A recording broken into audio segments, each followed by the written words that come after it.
Good morning, Knicks Nation. I hope you're all enjoying this weekend so far.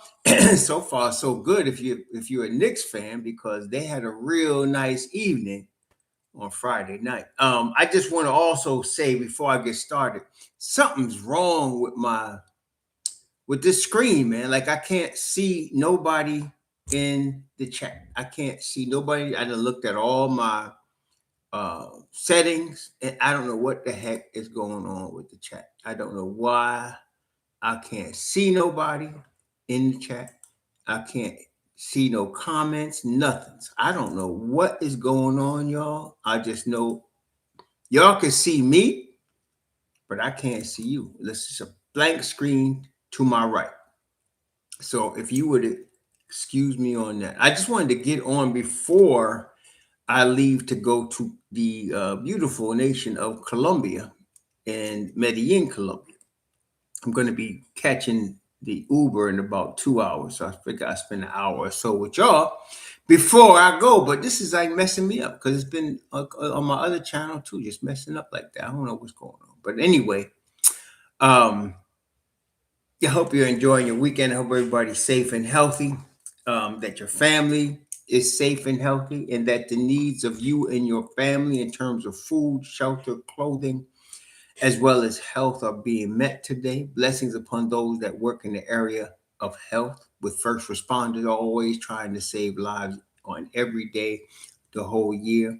Those also that pick up garbage to keep our places clean and disease free, and those that make deliveries for our convenience. Double blessings on the men and women that are here trying to help rescue, deliver, and recover teenagers and children, unfortunate victims of child molestation and pedophilia. Those that are here trying to help the victims of pornography, child pornography, prostitution, child prostitution, human trafficking, and sex slavery. Double curses on all the perpetrators, profiteers, and perverts that create the demands that cause this evil type of industries to exist. And finally, double blessings on the homeless. More than 700,000 men, women, children, and families homeless in the United States of America. Blessings upon them for theirs in the kingdom. Today, at about noon, the New York Knicks are going to be having a basketball game against the Orlando Magic. The Magic have already beaten the Knicks twice this year.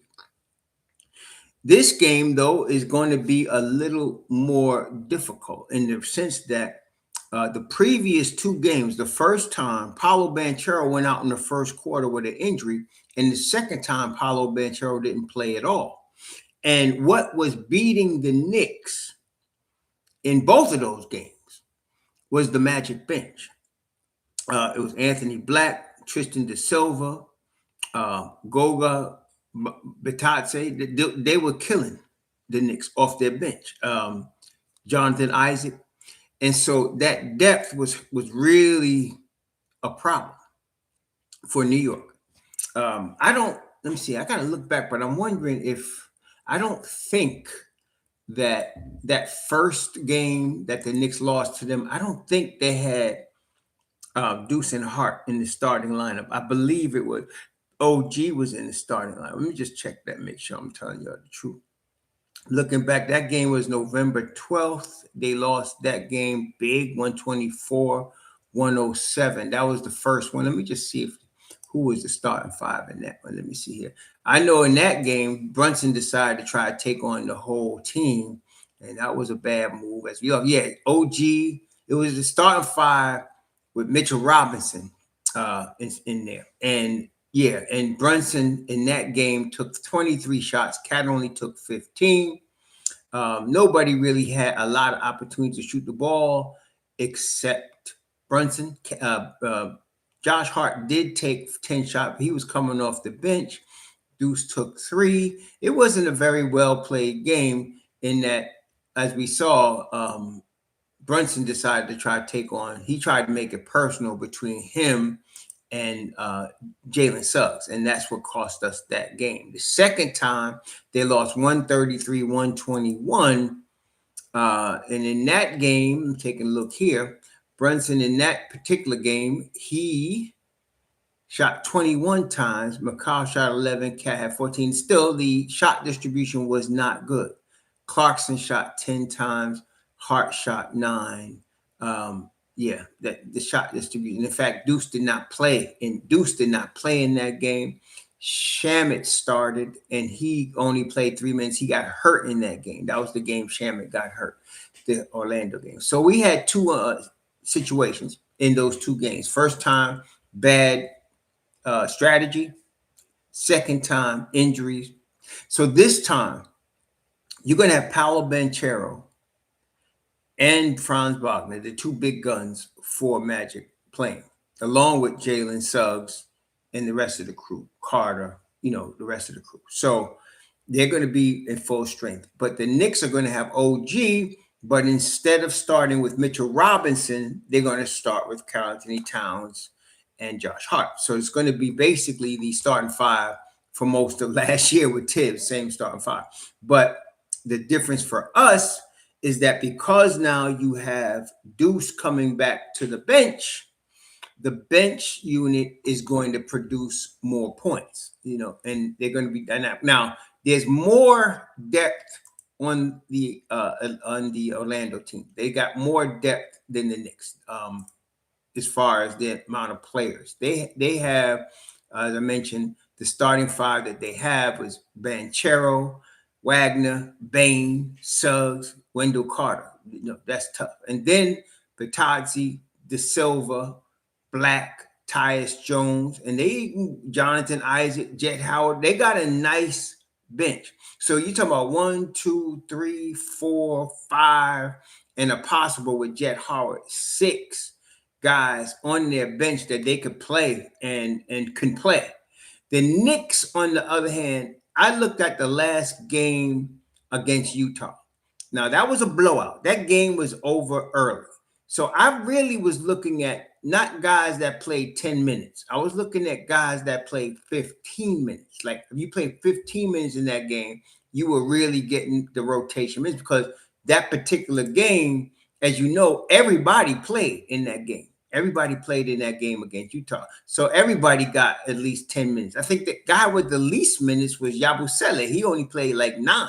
But everybody else was playing at least 10. So, in that particular game, you had, let me see here. In that game, McBride played 22 minutes. Clarkson, 16.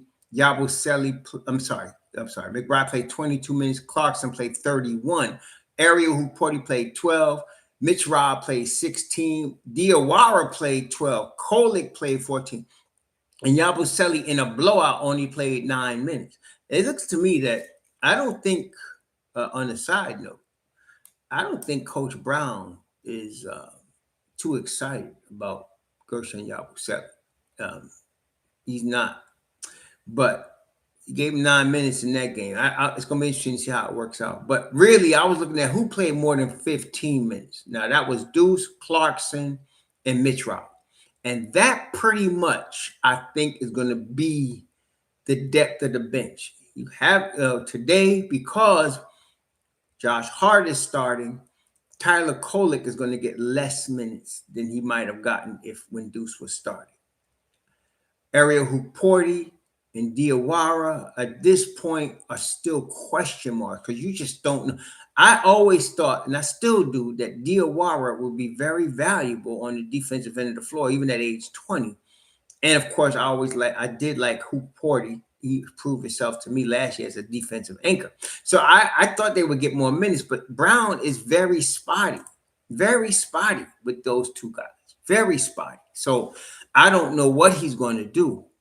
But for sure, Deuce, Clarkson, and Mitch Robb are going to play rotation minutes today. So they're going to be in the rotation. It's just a question of, is he going to go deeper with the Diawara, Huporti, with the Kolick? I don't know.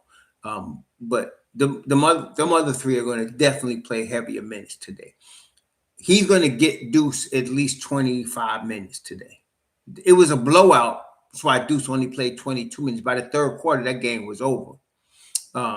So Deuce only played 22 minutes. But against the Magic, I see Deuce getting at least 25 minutes, maybe more, depending on how the game is flowing. Now, Josh Hart in the starting lineup is huge for the Knicks. Now, problem, of course, is okay. So Orlando is going to start 2 6'10" guys. Well, really 3 6'10" guys, because you're talking about Wagner is about 6'9", 6'10". Banchero is 6'10", and Carter is at least 6'10". He might be six. He's at least 6'10". So you got 3 trees start. Then they got Jonathan Isaac, another guy that's 6'10", 6'11", coming off the bench. So they got a lot of height. With Josh Hart, that's going to be tough, because what you're going to see is, and Jamal Mosley's smart, they're going to attack Brunson. They did that the last 2 games, and they're going to attack Hart. They're going to attack Hart because whoever Hart is guarding is a mismatch. Now, if you want Hart to guard Suggs, I mean, not Suggs. You want Hart to guard Bane. Okay, then you might have to have Mikal Bridges try to guard one of them trees. OG could guard any of them. So I think what I would do is, I think I would have OG guard.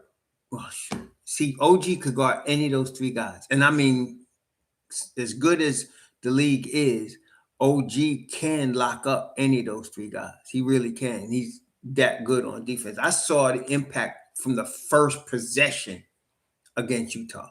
Just the way he adjusted and blew up Utah's first opening play. I was like, see, it's a whole different game when OG is in there. So you could put him on any of those guys. I'm not sure who I would, because there's a valid reason to have him guard Wendell Carter. He could help out if he's guarding Wendell Carter. Obviously, if he's guarding Paolo Banchero, that's, if he's guarding Wagner. I don't know. I think I would have him on Wagner. I wish I could see what y'all would say, but I think I would have him on Wagner. I would have him on Wagner, and then let Mikal try to guard Paolo, which doesn't even sound right, but that's what I would try to do. I have Mikal try to guard Paolo, and have OG guard Wagner, and then hope Cat, who's questionable today with a calf strain, have Cat guard, Wendell Carter, have Cat guard him. So we'll see, though. We'll see what happens. That's what I would do. But Orlando is going to be running a lot of pick and roll action, a lot of body movement to try to get mismatches on Brunson and Hart. That's what they're going to do. And the mismatches are with the 3 trees underneath. You want to get Desmond Bane open looks. He's a tremendous 3-point shooter. And he's a roughneck on the defensive end. So you want to get him open looks. Desmond Bane and Deuce it's a good matchup. That's a good matchup right there. Suggs, and this is what they did. What they did both with Suggs in the last 2 games and their bench unit, especially Anthony Black. They were getting in the paint, and they started killing us. Between the first game with Brunson hogging the ball and the second game, they were just getting in the paint. And once any NBA team, that's the whole game in the NBA right now. Getting in the paint is the game. Okay? Getting in the paint, spraying the ball, knocking down the spot up 3. That's the game now. Offensively, that's the way the game is played. So the key is getting in the paint. And Suggs and Black was getting whatever they wanted. Both games, getting whatever they wanted in the paint. How you can help that is offensively, you make them work, which means the ball has to move. You make them work. So if you could get them moving on their defense, you moving that basketball, and they got to worry about an open look from whoever, Deuce, Hart, Brunson, OG, cat. They got to worry about open looks for any of them cat. You get that ball moving. And then also, as I think many of us already believe, you want to play through cat. This is the thing. Wendell Carter is a solid NBA player. He really is. Coming out of Duke. He was in Anthony Ambulance. You know, he had his application in for a couple of seasons. But he's been pretty relatively healthy. I mean, how many games he played this year? He's been relatively healthy this year. So I mean, you know, so he's healthy. He's a solid. He's a stretch five. He can shoot the ball well from three. You know, but I said all that to say he cannot guard Karl Anthony Towns. Karl Anthony Towns could eat him for lunch. Karl Anthony Towns could eat him for lunch. So this year he has played a total of 22 games. So he's played every game for them. He's got 12 points a game, 8 boards, solid. He's a solid five. You can't really go wrong. He's shooting 42% from three, though. So you got to watch him out there. He's really improved his three-point shot. A lot of guys have, because that's the game now, right? So, but he cannot guard Karl Anthony Towns. He has no shot. Okay. So you run the offense through Towns. Towns has been generally, especially in the absence of OG, he has been making good decisions with the ball. Generally, Towns turns the ball over too much. Him and Hart, you know, walking turnover machines when they want to be. But if he's been doing pretty good in the last couple of games in that department. Let him have the ball, do a lot of off-ball movement, which is what they've been doing, and let the offense be dictated through cat. Number one, that could get Carter in foul trouble. Now, the thing about Orlando is they got 2 good, solid centers. Bitadze's solid too. You know, I don't think Bitadze shoots as well as Carter, but he's a very solid 5 also. See, so you know, but that's our best shot. We put it this way. Let me just be plain. We don't match up well. We don't match up well with Orlando. We just don't. We match up well against some really good teams.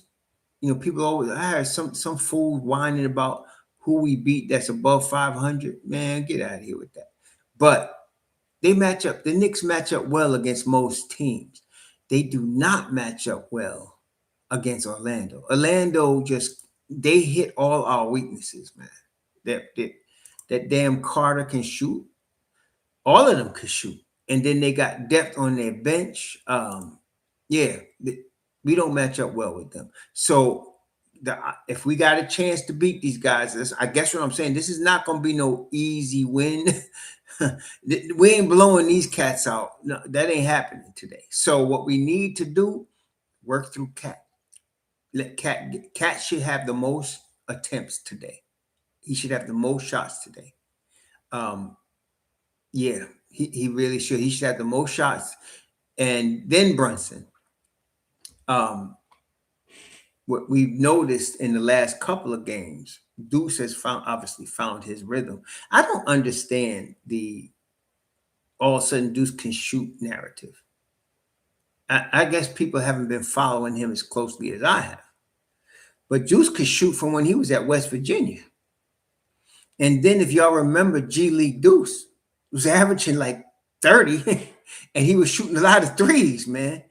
It was only a matter of him, like I would say 80% of people that come into the league. It's a few shooters that are just prodigies at shooting the ball. Like Devin Booker came into the league being able to shoot NBA level, you know, and speed wasn't bothering him. There's some guys that are just like that. But usually, like I'll take like a Sam Merrill, who come out of Utah State and he was on a couple teams, but he ended up playing for Cleveland, right?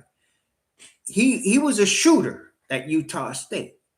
And that's what he did. That's what got him in the league. But his first couple of seasons, he wasn't hitting like that. Now he is.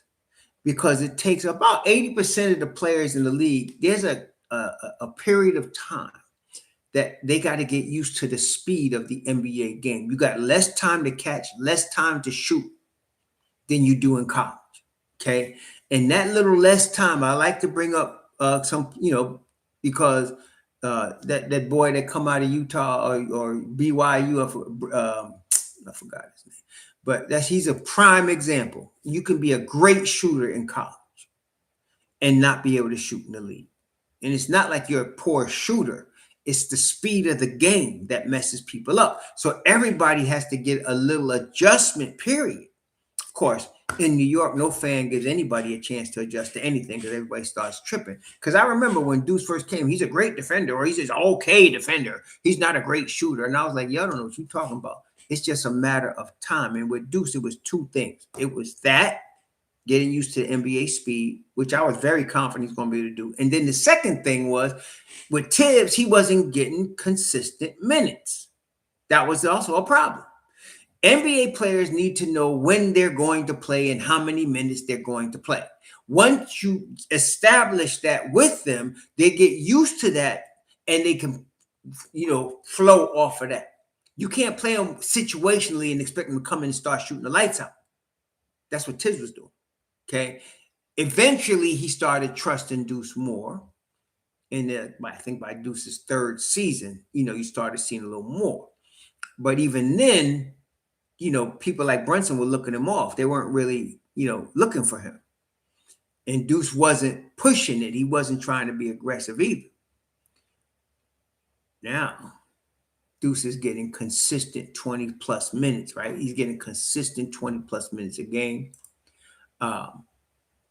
He's not looking over his shoulder for, like he was doing with Tibbs. He's not looking over his shoulder for somebody that's going to be subbing in for him. They ask him if he want to come up, right? So and he's playing right. I'm looking at McBride. He's playing 27 minutes a game right now. 27 minutes a game. So and he knows that every night he comes in the game, he knows he's going to play at least 25, 30 minutes. He's not looking over his shoulder, and he's used to the NBA speed. So now you're seeing G League Deuce in the league, which is what I expected all along. That's why I was surprised that everybody was like, all of a sudden Deuce couldn't shoot. No, Deuce always could shoot. It's just that the adjustment period. It's like when Mitch Robb came in the league, a very athletic 7-footer, young boy, right? He gets foul trouble too easily. I said, how stupid can you be? Everybody that comes in the league that's an athletic shot blocker is going to get in foul trouble. In your first 2 or 3 seasons, you got to expect that. That's why I'm not surprised who Porty fouled out the other day. His second year. You're going to get that. Okay? Once Mitch Robb started learning the nuances, and especially after DeAndre Jordan came on the team for half a season, DeAndre Jordan was a Knick, and he helped Mitch Robb a lot. Once Mitch Robb understood the nuances of the position, one of the 2 difficult positions to learn is the 5 and the 1, you don't see him fouling out. Okay. Injuries now are the issue, right? But he's not fouling out. That's not Mitch Robb's problem no more, because he has learned the nuances of the game. It takes 2 or 3 seasons for a 5 to do that. Okay. And it takes a couple of seasons for even a good shooter, with some exceptions, but even a good shooter to get used to the NBA speed. It takes a couple of seasons. And usually, like Sam Merrill's a good case. Sam Merrill could shoot the lights out, but he didn't come in the league like that. He was doing it at Utah State, but it took him a little bit to get used to the speed of the NBA game. And there was another guy come out of Virginia when they won the NCAA title. This cat was shooting the lights out too. He ended up going to Memphis, I think, when he got some little bit of bag. But he last year for Cleveland was also killing. And it took him he was bouncing around a little bit because he had to get used to the NBA speed. Okay. He was always a good shooter, but he had to get used to NBA speed. It's not a given that everybody will, but there's some guys, like when I saw Deuce at West Virginia and then in the G League, there was no doubt he was going to be a good shooter. It just, he needed the 2 things. He needed to get used to the speed and he needed consistent minutes. Now he's got it. I'm not surprised at what he's doing. at all. And I'm gonna tell you what, and I think I said this before the season. Don't be surprised if he knock off a couple 30-point games, especially if he gets the minutes. All he needs is the minutes. You give Deuce McBride 35 minutes and let him pull up 15 shots, you're gonna get 30. He's gonna get 30. Okay. But he's been in fact, the other night, I think he took a total of 10 shots. I think he took a total of 10 shots and scored 22 points. A total of 10 shots. That's what I'm saying. And that's what he been. That's what he been getting. Like I'm saying, if you stepped up that a little bit and let him take, 12, 13, 14 shots, you're gonna get 30, a couple of 30s from him. You're gonna get that. Right now, he gets 9 shots per game. 6 of them are 3s. Okay. And he's knocking down threes at 46%. I mean, I told you that was going to be the case. And then, of course, lockdown defense. This is the second or third time he's been defensive player of the game. Lockdown defense is going to continue. So he's going to be huge today. You got to be aggressive. And I don't think we're going to have a problem with that today. He's going to be huge because that bench unit, him, Clarkson, and Mitch Rob, it's going to be important. And what was really working good before the injury is Brown was running a unit with OG at the 5. He would run that unit with OG at the 5. Now we got Mitch Rob playing the 5. So I'm not sure what Brown's going to do. He may still run OG at the 5 and sit Mitch Rob for stretches like that. But it was OG, Deuce, Shamit, and then a couple of other players he would put in there. But sometimes McCall, whoever. But Hart, but he would run basically OG with 4 midgets, and they was running, man. They was running. So I don't know what he's going to do today. Because OG could guard 5s. I'm not saying OG's a natural 5. Obviously, he's not. But I'd be lying to you if OG could guard any 5 in the league. He can. Okay. He can expect there's nobody on Orlando he cannot guard. Okay. There's no 5 the OG cannot guard on Orlando. Not Bitadze, not Carter. He can guard all of them. Okay. That's how good he is defensively. So that's the shot. So I'm saying overall, it ain't gonna be easy for us to beat Orlando today. But they can do it. We're Knicks fan. They could do it. It ain't gonna be easy for us to beat Orlando today, though. Don't get it twisted. This is not gonna be no easy game. But they can do it. They can do it. So and I'll be honest with you too, though I mentioned we don't match up well with them. I still like the Knicks in the 7-game series because there's 2 things. Number one, in a 7-game series, you get games where you can adjust. And that's to the Knicks' advantage. And number 2, which is the bigger point, Jalen Brunson's an assassin, man. You talking about Jalen Brunson in the 7-game series? You want to talk about why we ended up with Jalen? It's not because he's going to be so great during the season, which he is. No, man. It's playoff time. That's a whole different game. And Brunson's a playoff assassin. Ask Detroit. He's a playoff assassin, man. So that's why you got him. It's for the playoffs. And so I like us. Suggs is a great player.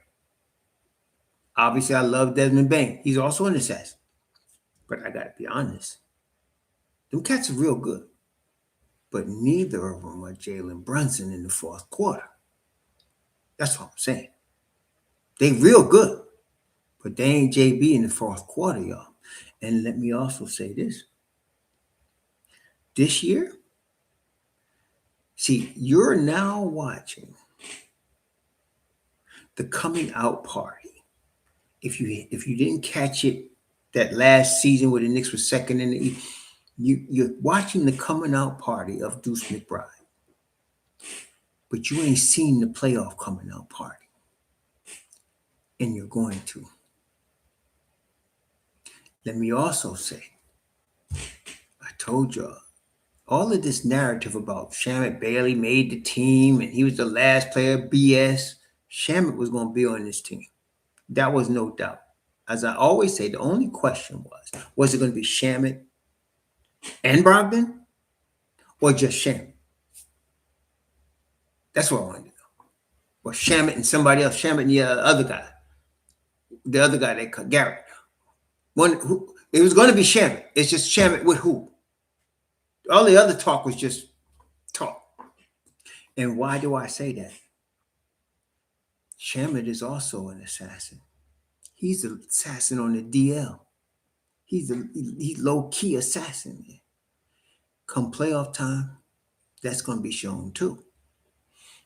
And that's why our bench is going to be so dynamic.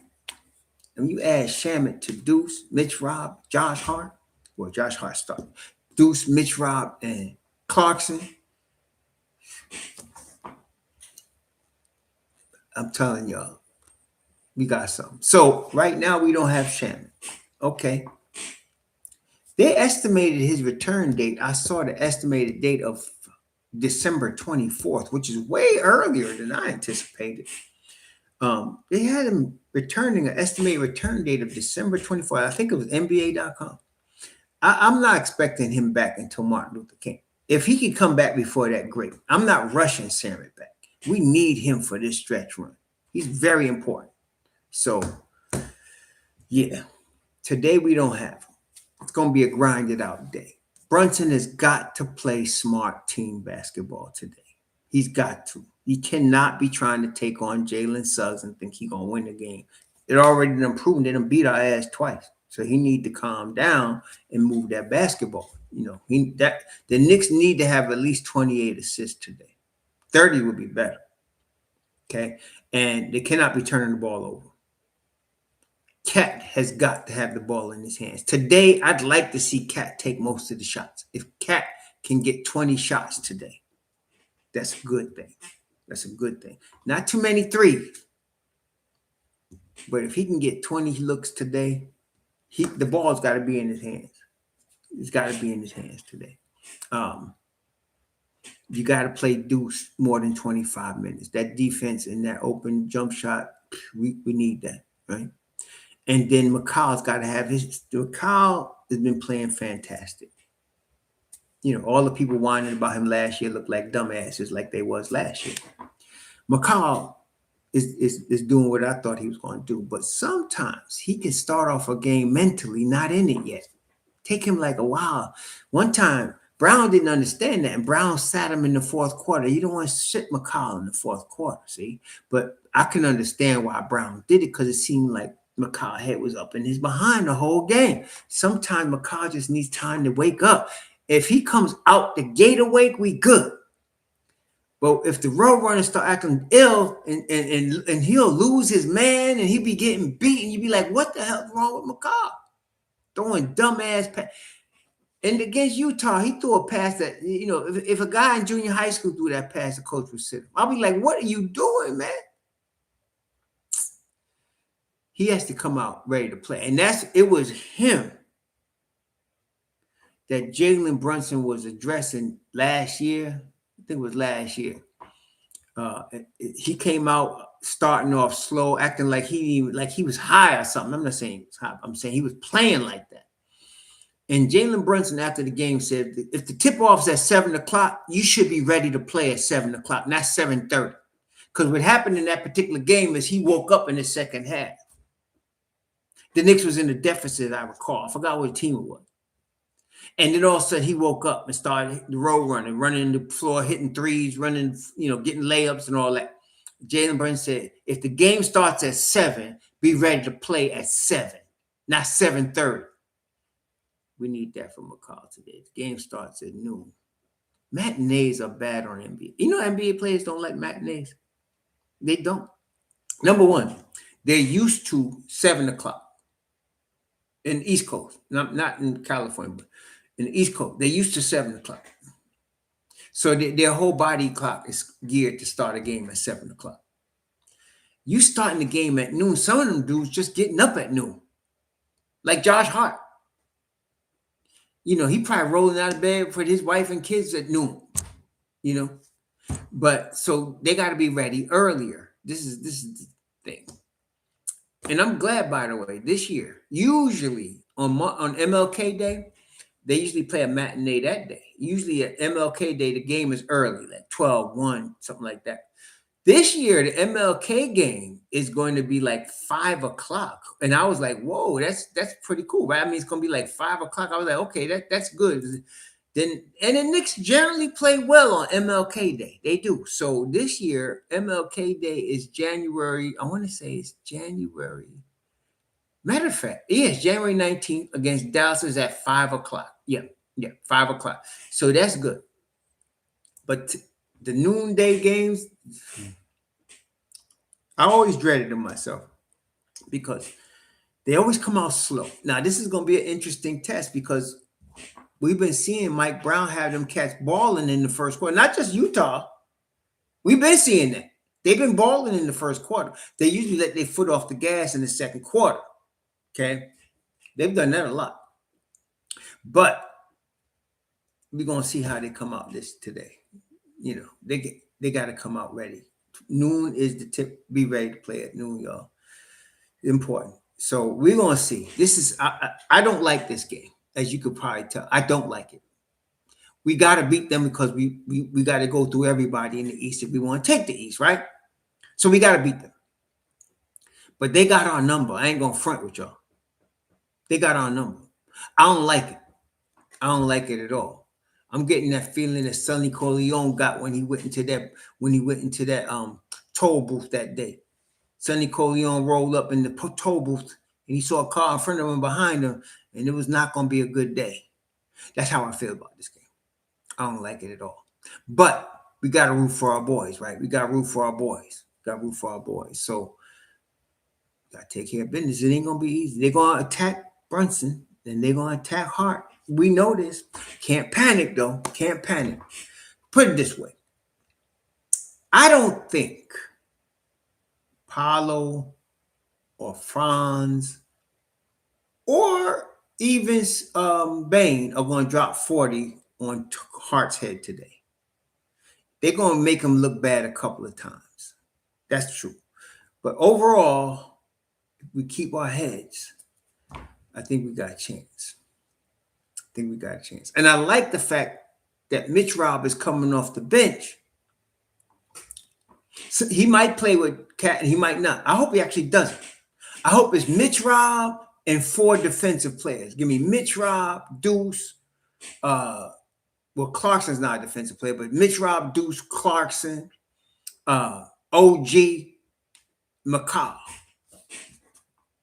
Or McCall or Hart or OG and Hart. Give me that. I think we could roll with that against Orlando because I think we match up well with them better in the second unit.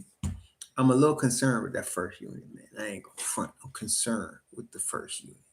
Orlando's balling. I'm surprised. Right now, if you look at the standings, Orlando is 14-9. The Knicks have a 1.5 game lead on them. They're 4.5 games out of first. Okay? I thought they'd be better.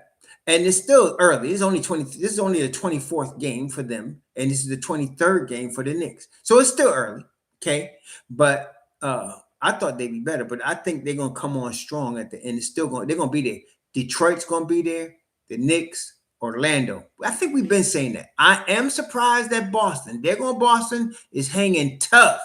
I think right now, if I had to put a coach of the year candidate up, it's Missoula. There's no way they should be playing this well without Jason Tatum, without Kristaps Porzingis, without Hartford, without Jrue Holiday. There's no way they should be playing this well.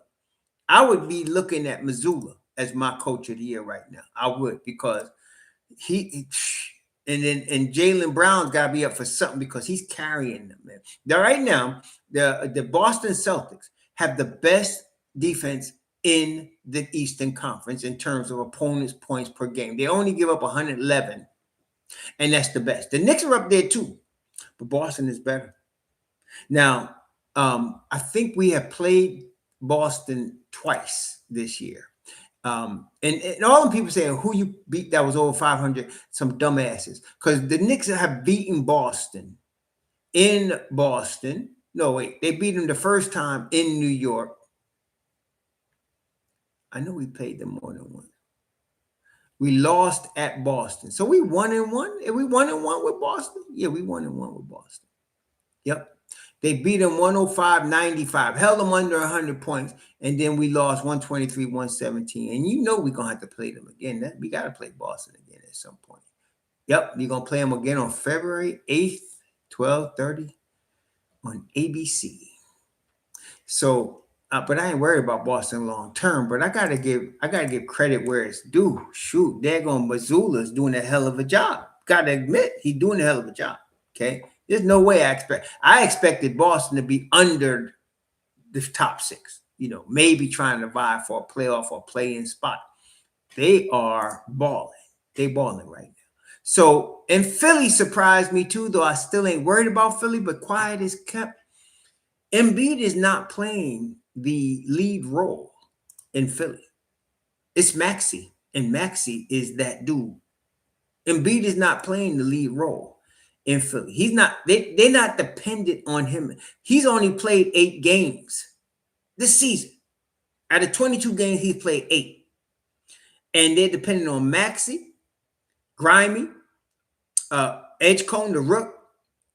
They've been running Andre Drummond at the 5, all behind Andre Drummond. Yeah. And Adam Bona. They've been running like a skeleton crew, but it's Edgecombe, Grimes, and Maxey. And then Jared McClain, he played 13 games. They running out, their game is outside in. And they got this one kid, he's a young boy. I think it's Justin Edwards. Dominic Barlow. He's a young boy, man, coming in. And I am surprised. Now, I ain't worried about them long term. I still don't think they're going to be around long. But they're going Nurse is doing the job down there. He's smart running Grimy out there like that. Grimes getting ready to get his money. But that as he should. He going to get his money. They should have paid him already. He going to get his money. Some of us wouldn't mind if Grimy was back with the Knicks, right? I wouldn't mind. But I'm going to tell you, that's hard to get done. That's going to be hard to get done because you got Clarkson, and Clarkson, remember, is on a vet min. Grimy ain't going to come in for no vet min. Okay? He is not. So, and then he's not starting. So you over who? You know what I'm saying? He's not. They love Hart. They love Shamet. They love Deuce. Shamet's on the vet min. And then you talking about McCall. So there's really no spot for him here. I like some of y'all, I'm selfishly wishing we had him, but that ain't going to happen. So the reality is we're not getting Grimy. But he going to get his money. And Philly should be smart and give it to him. But the Knicks, Detroit, Boston, Orlando, and possibly Toronto, if B.I. can stay healthy. B.I. is another Anthony Ambulance candidate. But he is a two-way monster when he does play. And they are just a game behind the Knicks in the 3rd spot in the East right now. So, yeah, they're going to be there. Now, a lot of us expected Atlanta to be a player here. And they still might. They're doing good without the Leprechaun. They're doing good without the Leprechaun. And listen, I ain't trying to say they don't need the Leprechaun. The Leprechaun, that little Negro, he's a little assassin too, a little baby face assassin. So they don't need the Leprechaun. But Nicole Walker-Alexander's doing the job. He's doing the job, man. For real, he is. So, and of course, we know Jalen Johnson is that dude. Onyeka can ball. We know that. So I'm not surprised. I'm surprised they are so low, but I think they'll make a run later. Cleveland, I have never been worried about. I still ain't. I don't care who they have. They just ain't going nowhere. Cleveland is a tease. Miami's always a threat. As long as Eric Spoelstra is coaching that team, they are a threat. They can beat anybody, anytime. Those guys. Okay. Now they lost last night. I was watching the game. They were missing a lot of guys, and they still put up a fight. They're 14-10. There's only 2 games separating them from us, and they're right now in the 7th seed, and we're in the 2nd seed. So don't sleep on Miami. But Detroit, New York, Orlando, Boston, Toronto, Miami. That's your Eastern Conference right there. And as we saw, as most people was understanding before the season began, I wouldn't disrespect the East by calling it weak. Some people are just so immature, they use stupid words and don't realize they're disrespecting professionals. It's not an easy thing. The East ain't weak, but the Knicks are strong compared to the East. The Knicks look strong. That's all I'm gonna say, right? Don't say the East is weak. This ain't high school, man. This is the league. Everybody is good. And like I said, Joe Mazzulla's got Boston balling. Don't be surprised if they're out there at the end. Here we are battling them again, right? But fortunately for us, we got the Boston Kryptonite. Y'all know who the Boston Kryptonite is, right? I mean, y'all should know. We got the Boston Kryptonite. His name is the Roadrunner. The Roadrunner is the Boston Kryptonite. Ask Tatum. Ask Brown. They don't want to see the Roadrunner. The Roadrunner kind of gets all up and ready to play against the Celtics, man. So as long as we got him, I'm pretty confident. I'm pretty confident. Now, with respect to Detroit, they're better this year than they were last year. What's that group called? Oh, man. The one that say, I'm slicker this year. I'm slicker this year. You know, I like that jam too. But I'm slicker this year. Who is that? Arrested Development? No, it's not Arrested Development. Damn, now I got to look it up. But anyway, they are better this year. They are. They're better this year, man. Detroit. So they're going to, Cade Cunningham has taken that step, and he's the dude I thought he was going to be. And he is. He is that dude I thought he was going to be, and he is. What's the name of them people, man? Hang on a second. I thought he was going to be that dude, and he is that dude. Diggable Planets. Yeah, Ninth Wonder. That's what it is. Diggable Planets, Ninth Wonder. Yeah, they slicker this year. They really are. They slicker this year. So they got everybody's better. Duran is better. Cade Cunningham is better. Amen Thompson is better. Beef Stew is still Beef Stew, putting his fists in people's face. They still tough. Then, of course, they got Jaden Ivey back too. This is going to be a tough out, y'all. But I don't think we'd have to play them in the first round like we did last year. I think we wouldn't meet Detroit to the second round or the Eastern Conference Finals. And that's good. Yeah, because I didn't like playing them last year in the first round. Detroit was capable of beating anybody in the East last year. Certainly, they're top of the East right now. They're capable of beating anybody this year. And they're thinking about ways to, they're figuring out ways to win, man. Them cats, 7-3 in their last 10, but they 10-2 at home, 8-3 away. Them cats are tough, 19-5. I didn't expect them to be the top of the East like this now. They're good, though. I don't want to mess with them in the first round of playoffs, though. I'll tell y'all right now. Let's meet them in the second round of the Eastern Conference Finals. Them cats are rough. They are. They're going Detroit is rough. And they play they play a modern style of the old bad boys. The old bad boys with Bill Laimbeer and Dennis Rodman and the Roughnecks, right? And Isaiah from Chicago. They play a modern version of that with Beef Stew and Duran. You know, they play a modern version of that. And yeah, they rough. Amen Thompson, all of that. So it ain't no weak East. It's just that the Knicks are strong. Nobody wants to say that because everybody got diss the Knicks, even their own fans. Sad as it is. But the Knicks are strong. It's not that the East is weak. The Knicks are tough. We got a squad, okay?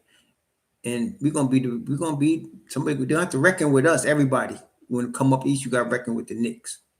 So today, I think of all the matchups in the Eastern Conference, Orlando's our toughest one. I'm beyond. I think, and I'm saying of all the matchups, you talking about Toronto, Boston, Philly, Miami, Cleveland, Atlanta. There's nobody else to me, even Detroit. I don't mind the matchups we got with Detroit. Jalen Duren cannot guard Cat. Amen Thompson can guard Brunson. And Brunson, he can go Brunson and try to take it all by himself.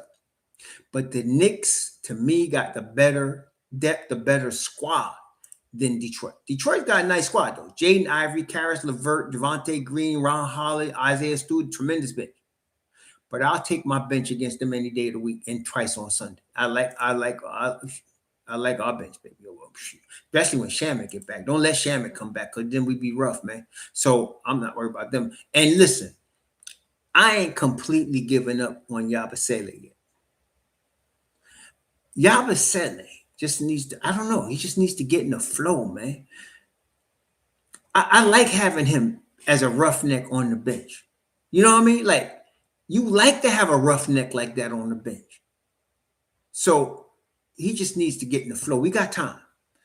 If we can get that out of him, I'm very, very confident, in our squad. So, and listen, I wish I could see y'all, but I think many of us would agree if I would say that Deuce McBride is one of the top 4 candidates in the league for 6th man of the year. I would say that.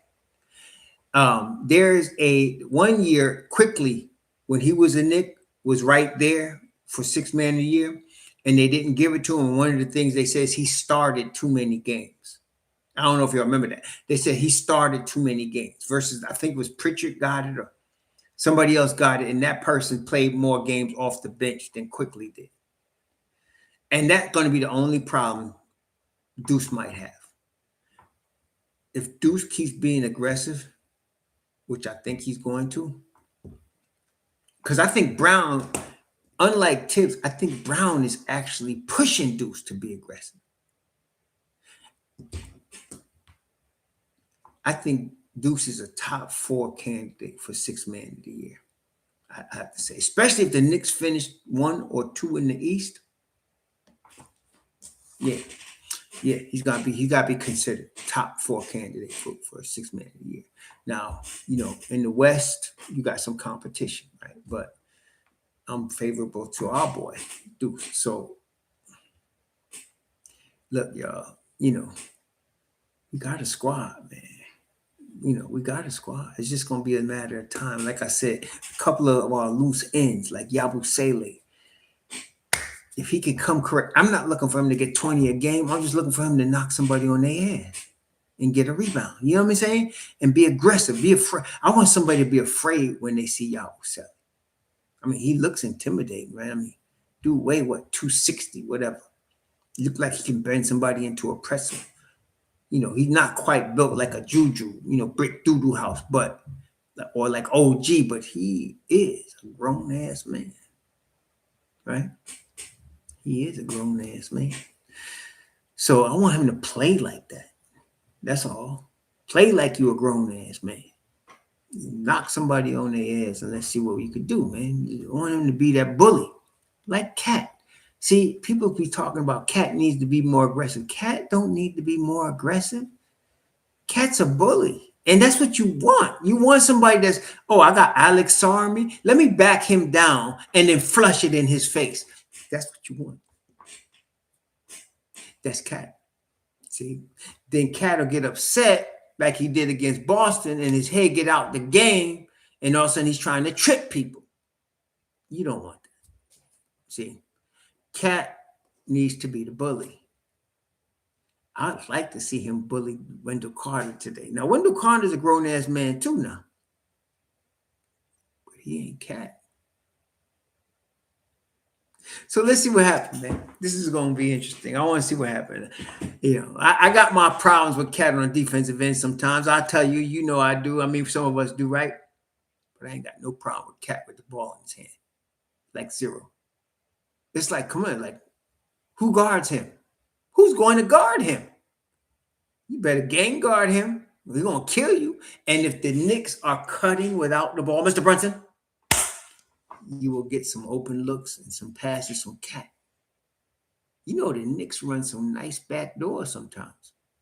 They really do. Giving goals and back doors, you've noticed? Brown have them doing that. Okay? And then with Cat, you can run some pick and roll. I like our chances here. But they got to run through Cat. Brunson, please don't start trying to dribble the ball up against pressure from Suggs. Don't do it. One day, or a couple of times against Utah, they tried to pressure the back court. And there was a pass. They would make one pass to the half court, and that was it. One time, the Knicks started their offense with 22 seconds left on the clock. I looked at it because I was like, see, that's how you do it. The ball, they were having problems getting the ball in. They were putting pressure on Brunson, Utah was, and they threw the ball to half court. I think it was Josh Hart cut to half court, got the ball, stepped over the line. 22 seconds, you're starting your offense. That's what you want. Okay? That's what you want. If don't get it, it's because Brunson is trying to take on too much. He don't need to do that, especially with Kyle, Josh Hart, and OG. You don't have to do that. See? So let's hope that he keeps his head. You know, Josh said he got a big head. He ain't dying, but he got to keep his head. You got to keep his head. Keep cool. Keep in the game with your head, man. And we can win this game. Brunson is a high IQ player. He needs to use that IQ today. He don't need to prove to Suggs he could take him off the dribble. He don't need to do that. We got to win this game. Okay? Period. We got to win this game. Also, nobody get hurt. So Cat got a sore calf. If Cat doesn't start, you're going to be starting, I don't know. I have no idea what Brown will do. Will he start Mitchell Robinson? I know Porty will get some more minutes. I know he better not be trying to put Yabusele out there against them 6'10" trees. So I don't know what's going to happen. We need Cat to be ready to play today. He's questionable, so I have to feel like he's going to play. Even, he's questionable. It wasn't doubtful. He just got a sore calf. He's questionable. So take some salt pills, stretch that mess out, make sure it ain't your Achilles, and then let's go to town. No pun intended. Cat, let's go to town. Do our thing. All right? Do our thing. So, yeah. Yeah, so that's it, y'all. I mean, this is going to be a tough one. We're going to start in an hour. I'm going to be watching the game on my phone as I'm headed to the airport, following it on the airport. By the time we leave at about 3 o'clock, the game will be over by then, but I'm going to be following the whole thing at the Orlando airport as we get ready to head out. Please enjoy the game today, y'all. Be safe out there, especially if you're going in Orlando. If you I was going to say, if you're in New York, you're going to be going to the game in Orlando because it's an MSG. I was going to say it ain't in Orlando, it's an MSG. So enjoy the game today. You're going to be watching it on FanDuel, right? That's how they do it now. If Orlando is playing you and you're in Florida, you got to watch it on FanDuel. They rip you off one way or another, don't they? Anyway, please enjoy the game today. Be safe, New York. Nobody get hurt. Let's get this done. Y'all enjoy it. So